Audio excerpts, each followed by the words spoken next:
whether it's where you live, where you work, your past history of low income and poor health, you're going to suffer. You know, we are going to be in this for the long run. I think that's very evident now. Even outside, we have to follow the rules, I guess, right? Well, I think that may change as time goes on. Anxiety is only one of the many influences on following the rules.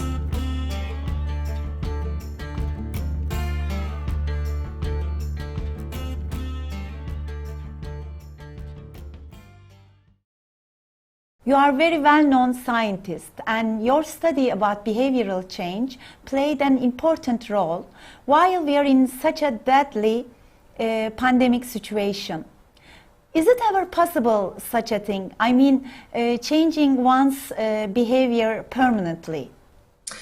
Well, it is possible to change behavior permanently and to do this across the whole population.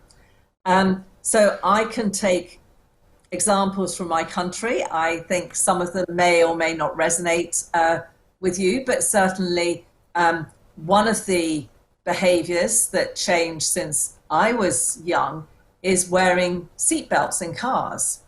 Now, this has saved a lot of lives, thousands of lives, globally, millions of lives.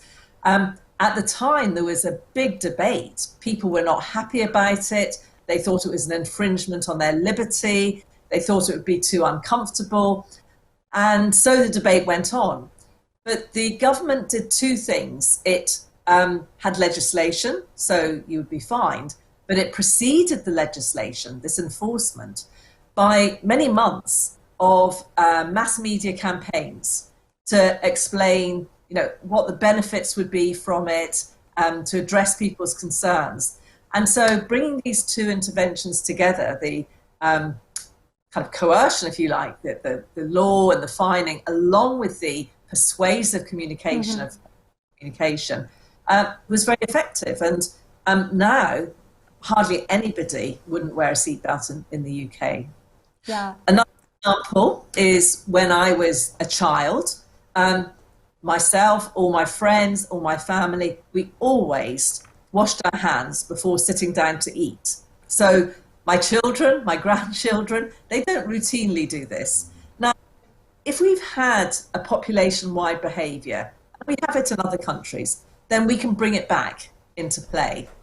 On the flip side of that, a behaviour that has been adopted really in quite a widespread way in the UK that wasn't there when I was a child is picking up dog poo in parks and on the streets. So this didn't happen at all. And now there's lots of places where you get little bags for free.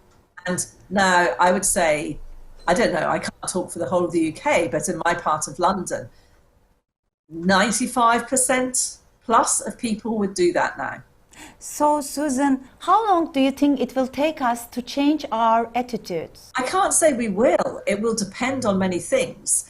As I said, explained with the seatbelt use, or another really effective population-wide campaign in this country has been with smoking cessation, where we have many different kinds of interventions happening at the same time.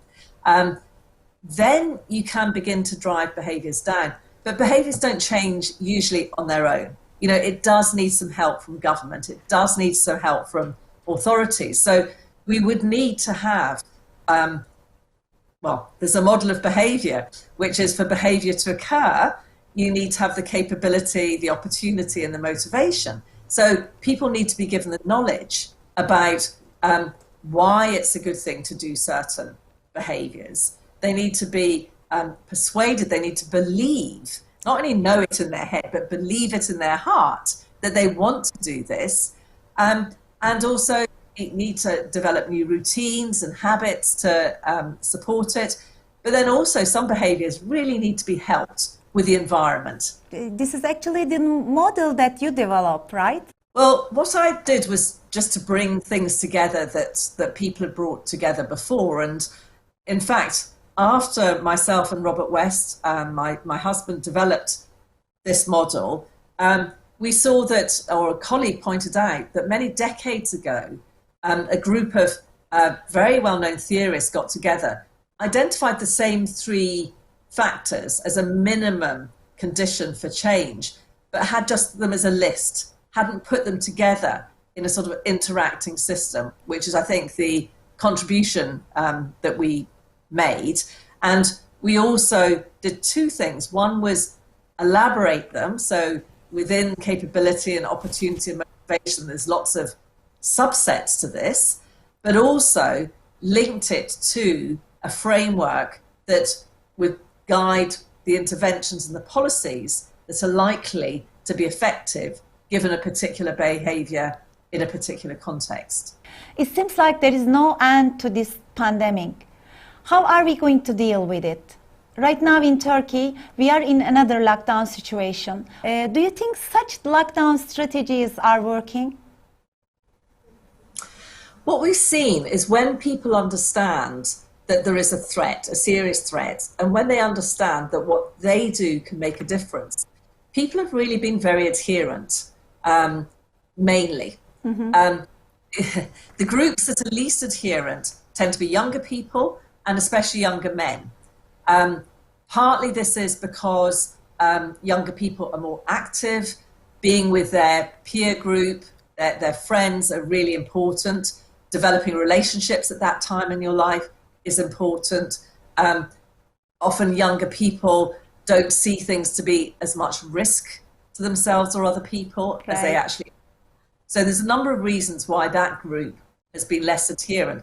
But having said that, the overwhelming majority have been adherent in really very difficult circumstances.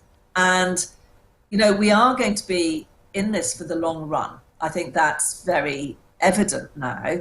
And we have to find a way of living with it in a way that prevents the transmission rates going up again, but also enables us to do enough of the things we want to do. Right. We've learnt about transmission. For example, we've learnt that it's not primarily to do with touch, you know, touching surfaces that other people touch. It's primarily to do with aerosols. And this means that being outside is relatively safe. There's very few people get infected outside. And especially in a country like yours, which is blessed with very warm weather. Even outside, we have to follow the rules, I guess, right? Yeah. Well, I think that may change as time goes on. I mean, I think that outside, if you're 1 meter away and you're not facing each other, then you're very safe. Then we are fine. If you sit in a circle and you're outside, and especially if there's a slight breeze, you know, then if somebody's infected, the virus comes out their mouth, it will go away. It will go away, yeah. You know, the reason it's 2 meters is because as well as the tiny droplets that stay in the air, sometimes when people speak or shout or laugh, they actually spray little droplets that fall to the ground, and they fall to the ground within 2 meters. So that's the rationale for the 2 meters. That's too dangerous. Yeah, don't get in somebody's eye line. During lockdowns, some people are struggling more than others. So biologically speaking, does gender and age play an important role on anxiety? I mean, are men and women similar in fighting against pandemic and following the rules of health and safety? Two different questions there. One is about anxiety and one is about following the rules. And anxiety is only one of the many influences on following the rules. It's not a question that if you're more anxious, you will definitely follow the rules. It's one influence, but other influences are also how easy is it to follow the rules. Or it might be how much reward you get from not following the rules. It may be that actually you've forgotten the rules. So in terms of gender and age differences, in terms of anxiety, I don't know the statistics on that, but with any within any age group or within women or within men, there'll be big individual differences. You know, some people have, I think nearly everybody's had some level of concern, but some people have become very anxious and some not at all, no matter what age group you're looking at.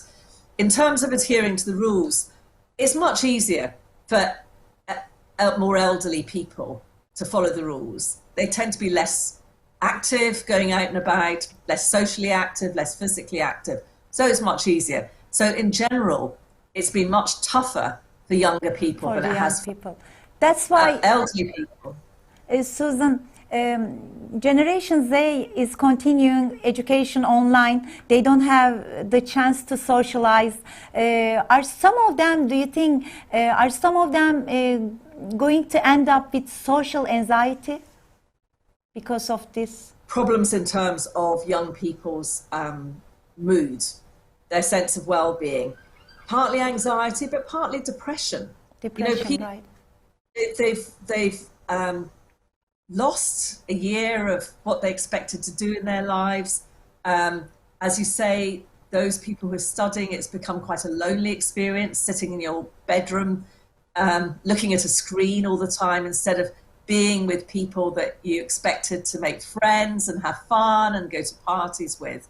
And also for some young people, they've kind of lost their jobs or they've lost their futures.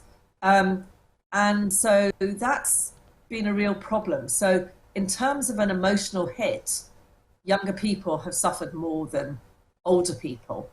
But another real, you've asked me about young and old, you've asked me about men and women, but a big difference is between people on low incomes, disadvantaged situations, and those who are more relatively wealthy. I have that question also. Yes.